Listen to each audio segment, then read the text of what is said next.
How's it going, everyone? So this is going to be my first update on the road to USTE build that's hosted by Sean at Sean's RC Adventures. And what I've chose is Land Rover Defender D90S, and I am putting it on a Tamiya CC-01. Now the reason I'm doing this is this CC-01 is a chassis that I've sank quite a bit of money into. And it's always just going to be a trail truck, really, no matter what you do to it. The CC-01 is not the best hardcore crawler, but it's a great trail truck, and I've done a lot of stuff to it, and the wheelbase pretty much matched up. As you can see, it's really close. And with a bit of adjustment, I think I can get stuff even closer.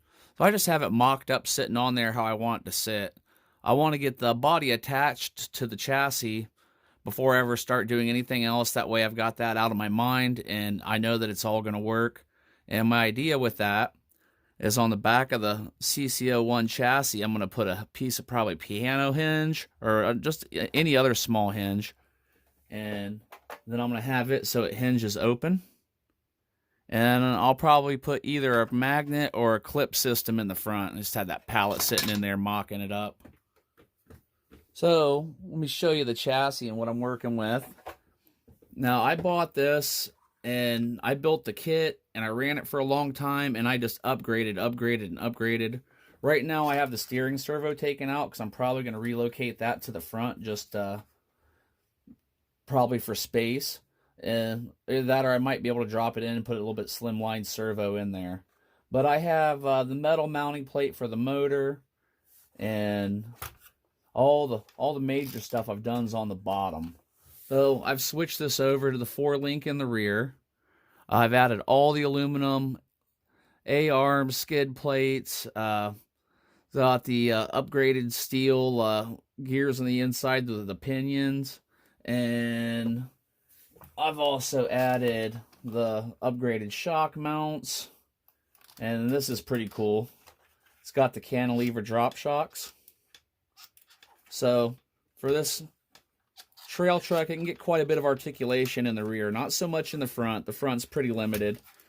So you've got a little bit shorter turning radius than you'd normally want, but I have done mods to it to make more turning, so I can get a little bit more out of it. And it's got, decent suspension. It moves pretty decent. And I've got an 80-turn motor in this, and these things are geared so high that even with the 80-turn motor, it's still pretty quick. But I'm going to do a few more things to this, but I thought it would be a perfect candidate because it's going to be easy to mount that back. And then I should be able just to build up from the fenders and put a magnet mount just to go right on the inside of the D90 fenders. And then also with that, the way this sits, when I hinge up, I should be able just to slide my battery. I really like where the battery goes in this. It just slides right in the socket, and I'm good to go. And I got several batteries that fit in there already. So that's why I ended up choosing this chassis, and I wanted to see it get some more use. I've also got 12mm brass hex extensions, and when I line it up, turn you this way, let me get the body back up here. When I line it up, we're pretty much right where we want to be. It's the right width, so I think this chassis is going to work out great. Well, the first thing I'm going to do is start primering all my pieces and getting them primered up first. Get this mounted up, and that's pretty much where I'm going to start at with this. So I'm going to get working on that now. Well, the first thing I did have to do to make this fit is where these pegs are. There was a second peg. These were staggered, so there was one sitting here. I already pulled the screw out, cut it flat, filed it down with the Dremel tool, and then ran an M3 pan head in from this side and put a nylon lock washer or lock nut on the bottom right there. So that was the first thing I had to do, and that allowed that body to sit really nice right there. I think that's going to work out great.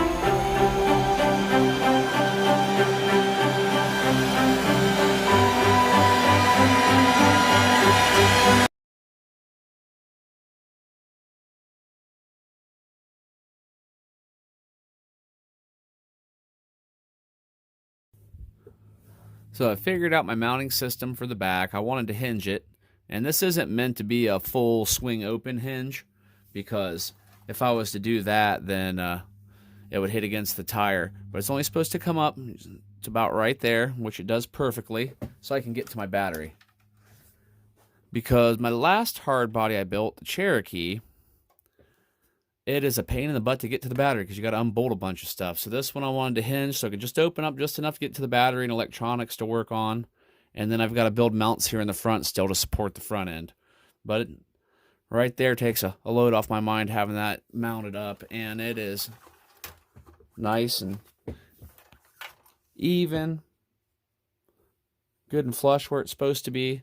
Everything lined up good. I ended up using, oops, sorry about bumping that. I ended up using 2 pan head screws here and here. And I'm not worried about seeing those after the build because I shouldn't have a problem covering those up with body work. And I may lower the rear end down just a tiny bit more. I've got some adjustments I can make, and I might actually switch the shocks out to a more scale looking shock, but we'll see when we get there. So here we are. I figured out the front, at least for now.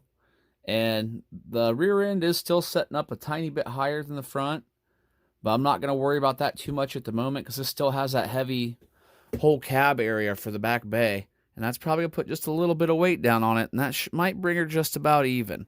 So I'm going to wait to see that before I go make any more adjustments on the suspension ride height. So what I did in the front, and this is not 100% done yet, but you can see doesn't go down any further than that. And then when you pop it open, that clips forward just a little bit, and then it holds my body up so I can access my battery without having to try to hold it with one hand. I can have both hands free for doing that.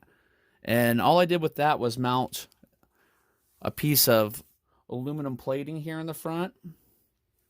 And on the top of it here, I'll end up putting most likely magnets. And I left just a little bit of headroom up top. See right here?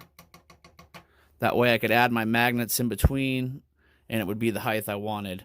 Now I'm also going to have to come off this front end. I got this big flat area to work with. I was going to go ahead and trim the chassis and bring that up at an angle.